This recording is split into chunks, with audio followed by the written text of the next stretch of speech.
Hey gang, Bobby James here, the architect of the Inspirational Vortex.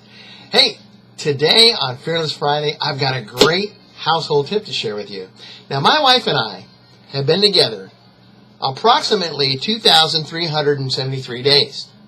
And in that time, she has given me some great advice to save our garbage disposal. Of all things, I know. So here's some tips that will help you get a little bit more life out of your garbage disposal. Things you may not want to put down your garbage disposal.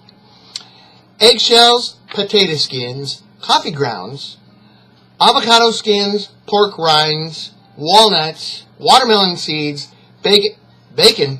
You should never throw bacon away anywhere.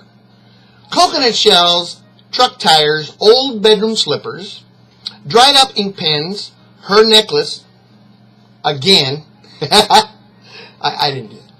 Used motor oil and pine cones.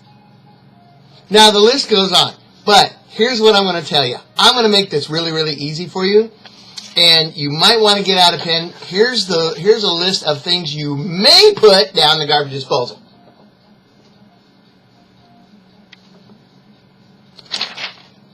Make it a great day, and there's a great tip for you to create your perfect life. Thanks, gang!